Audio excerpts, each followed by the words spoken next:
വരുന്ന 2026 വമ്പൻ മാറ്റങ്ങൾ തന്നെയാണ് ഉണ്ടാകാൻ പോകുന്നത് എന്ന കാര്യത്തിൽ സംശയമില്ല. പ്രത്യേകിച്ച് പാർലമെൻറ്റിൽ തന്നെ പലതരത്തിലുമുള്ള അട്ടിമറികൾ നടക്കാനായിട്ടുള്ള സാധ്യതകൾ വളരെയേറെ കൂടുതലാണ്. അതിൽ ഏറ്റവും എടുത്തു പറയേണ്ടത് ഈ വരുന്ന ബീഹാർ തെരഞ്ഞെടുപ്പ് തന്നെയാണ്. അതായത് ബീഹാർ തെരഞ്ഞെടുപ്പ് കൂടി കഴിയുമ്പോഴത്തേക്കും BJP തീർച്ചയായിട്ടും വളരെ വലിയ തോതിലുള്ള ഒരു പ്ലസ് ലഭിക്കുന്ന തരത്തിലോട്ട് കാര്യങ്ങൾ മാറുകയും അത് ഈ പറയുന്ന തരത്തിൽ കോൺഗ്രസിന് വളരെ വലിയ തോതിൽ തിരിച്ചടിയാവുന്ന തരത്തിലോട്ട് കാര്യങ്ങൾ മാറുകയും ചെയ്യുമെന്നുള്ളത് 100% ഉറപ്പാണ്. അതിലെടുത്തു പറയേണ്ട ഒരു കാര്യമെന്ന് പറയുന്നത് നിലവിലത്തെ പ്രതിപക്ഷമായിട്ടുള്ള ഇന്ത്യ സഖ്യം നിലവിൽ ഒരു പിളർപ്പിൻ്റെ വക്കിൽ നിൽക്കുന്ന ഒരു സാഹചര്യത്തിൽ തന്നെയാണ് ഈ ഒരു കാര്യം ഇപ്പോൾ നടക്കാനായി പോകുന്നത് തന്നെ. അതായത് ഇന്ത്യ സഖ്യത്തിൽ നിലവിലുള്ള പലരും മറുകണ്ഠം ചാടുന്ന തരത്തിലേക്ക് കാര്യങ്ങൾ മാറുന്നു.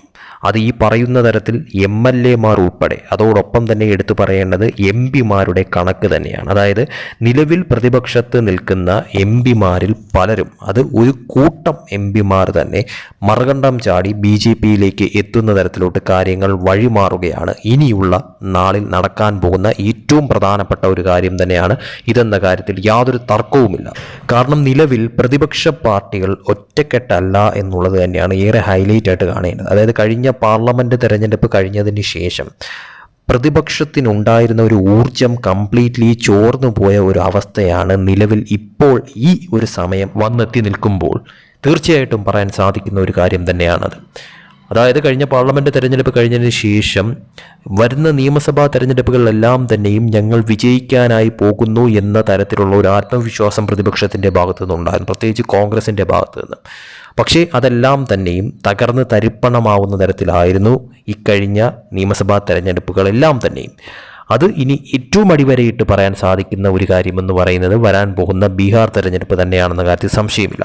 ആ തെരഞ്ഞെടുപ്പ് കൂടി കഴിയുമ്പോഴത്തേക്കും ഉണ്ടാകാൻ പോകുന്ന മാറ്റങ്ങൾ അത് തീർച്ചയായിട്ടും നിലവിൽ ഇന്ത്യ സഖ്യത്തിന് താങ്ങാവുന്നതിലും അപ്പുറമായി മാറുമെന്നുള്ളത് ഉറപ്പാണ്. അതിൽ ഏറ്റവും പ്രധാനപ്പെട്ട ഒരു കാര്യം തന്നെയാണ് കൊഴിഞ്ഞു പോകലുകൾ. അത് ഈ പറയുന്ന മാതിരി MP-മാർ മാത്രമല്ല, നിലവിൽ ഇന്ത്യ സഖ്യമെന്ന് പറഞ്ഞ് നിൽക്കുന്ന പാർട്ടികളെല്ലാം തന്നെയും, ഈ പറയുന്ന തരത്തിൽ കോൺഗ്രസിനോടൊപ്പം നിൽക്കുന്ന പാർട്ടികളെല്ലാം തന്നെയും കോൺഗ്രസിനെ തള്ളിപ്പറയുന്ന തരത്തിൽ എത്തി നിൽക്കുന്ന ഒരു കാര്യമായി നിലവിൽ മാറിയിരിക്കുകയാണ്. അത് കൂടുതലും ഇനി മാറാൻ പോകുന്നതേ ഉള്ളൂ എന്നുള്ളതാണ് യാഥാർത്ഥ്യം. അതിൽ തന്നെ വളരെ വലിയ തോതിലുള്ള ഒരു പൊട്ടിത്തെറിയിലൂടെ ഈ പറയുന്ന തരത്തിൽ ഇന്ത്യ സഖ്യത്തിൽ നിലവിലുള്ള പാർട്ടികളിൽ പലതും ഒരു വിള്ളലുണ്ടാവുന്ന തരത്തിലോട്ട് കാര്യങ്ങൾ മാറുകയും കോൺഗ്രസ് ഒറ്റപ്പെട്ടു പോകുന്ന തരത്തിലോട്ട് കാര്യങ്ങൾ മാറുകയും നിലവിൽ കോൺഗ്രസിനുള്ളിൽ നിൽക്കുന്ന MP-മാരും അതോടൊപ്പം തന്നെ ഈ പറയുന്ന തരത്തിൽ പ്രതിപക്ഷത്തിൽ പല പാർട്ടികളിലും നിൽക്കുന്ന MP-മാർ ഉൾപ്പെടെ മറുകണ്ഠം ചാടി BJP-യിലേക്ക് എത്തുന്ന തരത്തിലോട്ട് കാര്യങ്ങൾ മറിയുമെന്നുള്ളത് ഉറപ്പാണ്. അതായത് ഒന്നും രണ്ടും MP-മാരൊന്നുമല്ല, ഏകദേശം ഒരു കൂട്ടമായി തന്നെയുള്ള കൊഴിഞ്ഞു പോക്കലുകൾ ഉണ്ടാവുന്ന തരത്തിലോട്ട് തന്നെയാണ് കാര്യങ്ങളുടെ ഒരു പോക്കെന്ന് പറയുന്നത്. കാരണം BJP ലക്ഷ്യമിടുന്നതും ആ ഒരു തരത്തിൽ തന്നെയാണെന്ന കാര്യത്തിൽ സംശയമില്ല. അതിൽ ഏറ്റവും കൂടുതൽ BJP-യുടെ പ്ലാൻ വർക്കൗട്ട് ആവാൻ പോകുന്നത് മഹാരാഷ്ട്രയിൽ തന്നെയാണെന്ന കാര്യത്തിൽ സംശയമില്ല. മഹാരാഷ്ട്രയിൽ പോലും ഒട്ടനവധി, അതായത് ഈ പറയുന്ന തരത്തിൽ നിലവിൽ ഈ പറയുന്ന ഉദ്ധവ് താക്കറെ പക്ഷത്തിലായാലും അതോടൊപ്പം തന്നെ ശരത് പവാർ പക്ഷത്തിലായാലും കോൺഗ്രസ് പക്ഷത്തിലായാൽ തന്നെയും ഒരുപാട് MP-മാരായാലും അതോടൊപ്പം തന്നെ MLA-മാരായാലും അസ്വസ്ഥരാണ് എന്ന കാര്യത്തിൽ സംശയമില്ല. കാരണം പ്രതിപക്ഷം എന്ന് പറയുന്ന ഒരു സംഭവം അവിടെ ഇല്ലാതായിരിക്കുന്ന ഒരു സാഹചര്യത്തിൽ തന്നെയും അവർക്ക് ഒരു നേട്ടമുണ്ടാകണമെങ്കിൽ അത് BJP-യിലേക്ക് എത്തിയാൽ മാത്രമേ ആ ഒരു സാഹചര്യം ആ ഒരു തരത്തിൽ അനുയോജ്യമാകത്തുള്ളൂ എന്ന ഒരു കാരണം അവിടെ നിലനിൽക്കുന്നത് കൊണ്ട് തന്നെയും തീർച്ചയായിട്ടും നിലവിൽ തന്നെ അവിടെ ഈ പറയുന്ന തരത്തിൽ പല നേതാക്കളും ഈ പറയുന്ന മുൻ MLA-മാരും അതോടൊപ്പം തന്നെ പല കോൺഗ്രസ് അതോടൊപ്പം തന്നെ ശിവസേന അതോടൊപ്പം തന്നെ ഈ പറയുന്ന ശരത് പവാർ പക്ഷത്തിൽ നിന്നുള്ള ഒരുപാട് പേര് BJP-യിലേക്കും അതോടൊപ്പം തന്നെ ശിവസേനയിലേക്കും അജിത് പവാർ NCP-യിലേക്കും ഒക്കെ തന്നെ കൂറുമാറുന്ന തരത്തിലോട്ട് മഹാരാഷ്ട്രയിൽ കാര്യങ്ങൾ മറിഞ്ഞുകൊണ്ടിരിക്കുന്നു.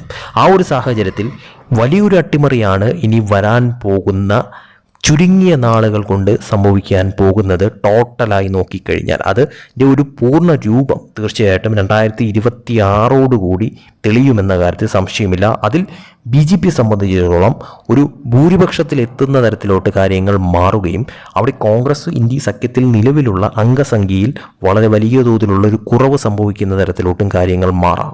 ഇതിൽ ഏറ്റവും എടുത്തു പറയേണ്ട കാര്യമെന്ന് പറയുന്നത് കോൺഗ്രസിന് ലഭിച്ച അവസരങ്ങളൊക്കെ തന്നെയും കോൺഗ്രസ് തീർച്ചയായിട്ടും അവർ ഒരു വല്ലാത്ത തരത്തിൽ അത് ഉപയോഗപ്പെടുത്താതെ അത് ഉപയോഗശൂന്യമാക്കി കളഞ്ഞു എന്നുള്ളതാണ് യാഥാർത്ഥ്യമെന്ന് പറയുന്നത്. കാരണം നിയമസഭാ തെരഞ്ഞെടുപ്പുകളിലൊക്കെ തന്നെയും വൻ പരാജയമാണ് അവർ നേരിട്ടത് തന്നെയും. ഇനി അങ്ങോട്ടുള്ള തിരഞ്ഞെടുപ്പുകളിലും ഒരു വലിയ തോതിലുള്ള തിരിച്ചുവരവ് കോൺഗ്രസിന് ഒരിക്കലും നടത്താൻ സാധിക്കത്തില്ല എന്നുള്ളതും യാഥാർത്ഥ്യമായിട്ടുള്ളൊരു കാര്യം തന്നെയാണ്. സഖ്യകക്ഷികളോടൊപ്പം നിന്നുകൊണ്ട് ഒരു താങ്ങി നിൽക്കുന്ന പാർട്ടിയായിട്ട് കോൺഗ്രസ് മാറുന്ന തരത്തിലോട്ടാണ് ഇനിയുള്ള തെരഞ്ഞെടുപ്പുകളിൽ കാണാൻ സാധിക്കുന്ന ഒരു കാര്യമെന്ന് പറയുന്നത്. അതിൽ ഏറ്റവും എടുത്തു പറയേണ്ടത് ബീഹാർ തെരഞ്ഞെടുപ്പിൽ തന്നെ ആയാൽ പോലും അവിടെയും കോൺഗ്രസിനും പ്രസക്തിയില്ല എന്നുള്ളതാണ് യാഥാർത്ഥ്യം എന്ന് പറയുന്നത്. ആ തെരഞ്ഞെടുപ്പിൽ കൂടി ഒരു വലിയ പരാജയം ഏറ്റുവാങ്ങുന്ന തരത്തിലോട്ട് കാര്യങ്ങൾ മാറിയാൽ അത് തീർച്ചയായിട്ടും വലിയൊരു പതനത്തിലേക്കാണ് കോൺഗ്രസിൻ്റെയും ഇന്ത്യ സഖ്യത്തിൻ്റെയും ഒരു പോക്കെന്ന് പറയുന്നത്. അത് തന്നെയാണ് BJP ലക്ഷ്യമിടുന്ന ഒരു കാര്യമെന്ന് പറയുന്നത്. നിലവിൽ 30-ലധികം MP-മാർ പല പാർട്ടികളിൽ നിന്നുമായി, അതായത് പ്രതിപക്ഷത്ത് നിൽക്കുന്ന പല പാർട്ടികളിൽ നിന്നുമായി മറുകണ്ഠം ചാടി NDAയിലേക്ക് BJPയിലേക്ക് എത്തുന്ന തരത്തിലോട്ട് കാര്യങ്ങൾ മറിയാനായിട്ടുള്ള സാധ്യതയാണ് ഇവിടെ വളരെ വലിയ തോതിൽ തെളിഞ്ഞിരിക്കുന്നത്. എങ്ങനെ കോൺഗ്രസ് ഇത് നേരിടുമെന്നും അതോടൊപ്പം തന്നെ വരുന്ന തെരഞ്ഞെടുപ്പുകളിൽ ഏത് തരത്തിൽ അത് BJPയെ പ്രതികൂലമാക്കുന്ന തരത്തിലോട്ട് കാര്യങ്ങൾ മാറ്റുവാനും അതോടൊപ്പം തന്നെ BJPക്ക് അനുകൂല ഘടകമാക്കാതിരിക്കാനും കോൺഗ്രസിന് സാധ്യമാകാതെ ഇരിക്കുന്ന കാലത്തോളം അത് കോൺഗ്രസിനെ സംബന്ധിച്ചിടത്തോളം വളരെ വലിയൊരു തിരിച്ചടി തന്നെയാണ്. അത് ഈ കഴിഞ്ഞ ഹരിയാന തെരഞ്ഞെടുപ്പ് മുതൽ ഇപ്പോൾ അവസാനം കഴിഞ്ഞിരിക്കുന്ന ഡൽഹി തെരഞ്ഞെടുപ്പിൽ വരെ അത് പൂർണ്ണ തോതിൽ ബോധ്യപ്പെട്ട ഒരു കാര്യം തന്നെയാണ്.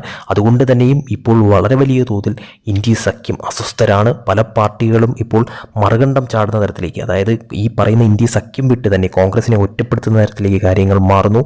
അതിൻ്റെ പൂർണ്ണ രൂപം എന്തായാലും ബീഹാർ തെരഞ്ഞെടുപ്പോട് കൂടി തന്നെ അത് വലിയ തോതിൽ വ്യക്തമാവുന്ന തരത്തിലോട്ട് കാര്യങ്ങൾ മാറുകയും 2026 വലിയൊരു ഇമ്പാക്റ്റ് അതിലൂടെ ഉണ്ടാവുകയും അത് ഈ പറയുന്ന തരത്തിൽ ഇന്ത്യ സഖ്യത്തിനും കോൺഗ്രസിനും പ്രതികൂല ഘടകമാവുകയും അത് BJPക്ക് അനുകൂല ഘടകമാവുന്ന തരത്തിലോട്ട് കാര്യങ്ങൾ മാറുകയും BJP പ്രതീക്ഷ കാര്യം എന്താണോ അവർക്ക് ഒറ്റയ്ക്ക് ഭൂരിപക്ഷത്തിലേക്ക് എത്തുന്ന തരത്തിലോട്ട് കാര്യങ്ങൾ നീക്കാം. ആ ഒരു തന്ത്രം അത് അവർ വിജയിക്കുന്ന ഘട്ടത്തിലേക്ക് എത്തുന്ന തരത്തിലോട്ടുള്ള ഒരു സാഹചര്യം ഉണ്ടാവുകയുമാണ് ഇനി അങ്ങോട്ടുള്ള നാളുകളിൽ ഉണ്ടാവാൻ പോകുന്നത്. അത് തീർച്ചയായിട്ടും ഈ ഒരു പോക്കാണെങ്കിൽ അധികം വൈകാതെ തന്നെ അത് സംഭവിക്കുന്ന തരത്തിലോട്ട് കാര്യങ്ങൾ മറിയുമെന്നുള്ളതും ഉറപ്പാണ്.